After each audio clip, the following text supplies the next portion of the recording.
Today, I just want to talk about the science-based fitness community. I don't have any notes, no bullet points, none of that. I'm literally just want to sit here and talk to you guys about some of the things that arise around the science-based fitness community. And to keep it very short, overall, I feel like the science-based fitness community is overall good for the fitness industry, but there's a few major problems that come with it that I think cause a lot of confusion and a lot of just fucking hate and people just arguing all the damn time and just negativity that comes with it. But once again, from a holistic perspective, I don't see how you could look at the science-based community, like people making decisions based on statistics and all of that.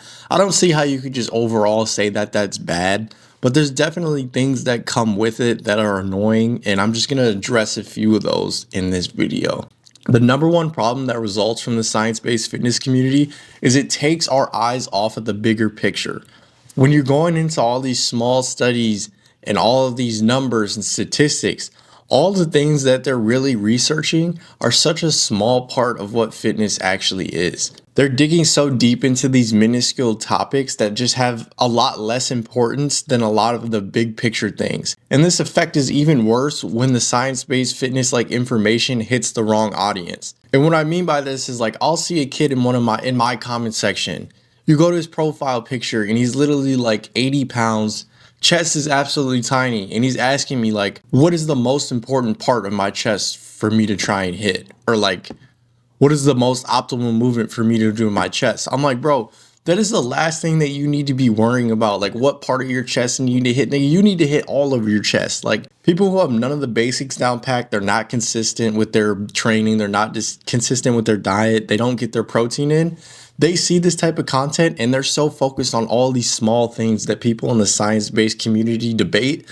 But in reality, they shouldn't be even thinking about the stuff that people in the science-based community argue about. They need to be focused on the bigger picture. So basically what I'm saying is the science-based community, it's taking our vision away from what's important. They're arguing over strategies and statistics that are probably going to have very, very small effects on our results and how big we get. So the average person's definitely going to benefit from someone teaching them more about the basics, like how you need to show building a routine that is good for you, building a diet that is going to help you stick to it consistently, and not what's the most optimal rep range or what's the most optimal fucking split. Because all of those things, yes, if you're taking it very seriously and you're trying to get the maximum gains to the decimal, yes, you're going to want to think through your split, you're going to want to think through your rep ranges and all of that. But those small things like your splits and your rep ranges and your eccentric, all of that is such a small percentage of your overall results compared to all of the other way more important things. Yes, it's important. If it's proven that something is going to give you a little bit better gains, yeah, you're probably going to want to do it. But you shouldn't be expecting this crazy change. If you're usually doing a flat barbell bench and then all of a sudden you're doing incline dumbbell, don't expect to fucking just turn into Sam Sulek with that big ass chest. Don't expect to look like Alex Eubank just because you switched to incline dumbbell.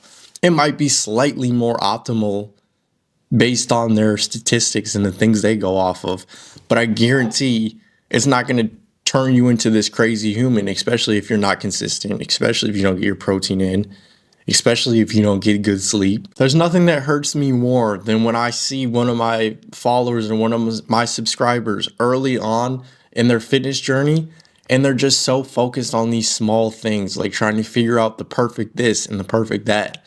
And I'm like, brother, you just need to focus on the basics first, and those things will come. The more you're focused on trying to find these magic bullets, the longer it's going to take you to actually master the basics.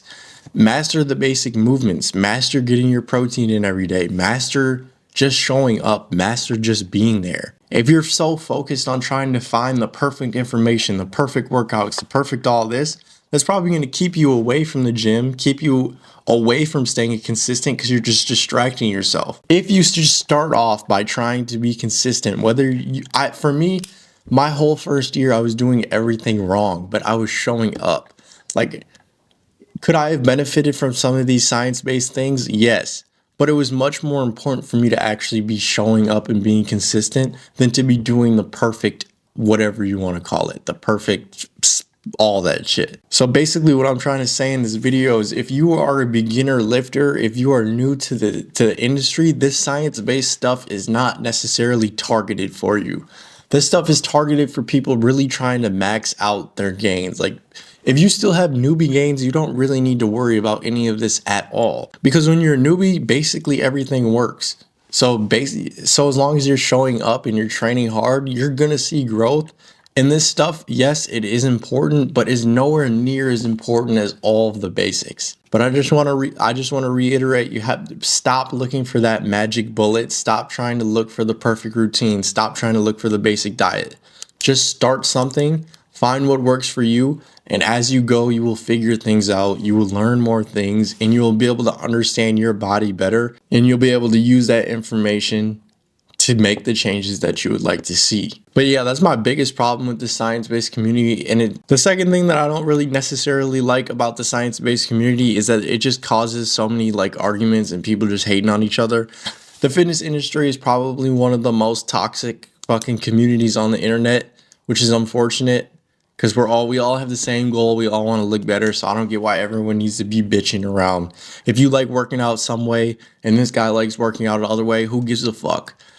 If he thinks his is better than you and you think yours is better than him, it's not that deep, bro. Like, you don't need to be in each other's comment sections on the internet, like frying each other. Like, it's not that deep. It really isn't. Whether these people are right or wrong about these specific topics, they won't have that much of an effect on how you look at the end of the day. Yes, they may enhance your workouts a little bit. They might be able to enhance your diet a little bit with some of the information they have, but it's not going to be this groundbreaking change that's going to transform your physique. The only thing that's going to transform your physique is you showing up every single day and doing the basics. Overall, I feel like the science-based community is very good for the industry. I love the science-based community, but those are a few of the major problems I do have with it. It takes our eyes off the bigger picture. We're fighting over these very minuscule things when we should be trying to preach to people what is actually important. And it also just causes people to argue over stupid shit. Like, it's really not that deep, bro. Like, it's just not. But if you enjoyed the video, drop a like.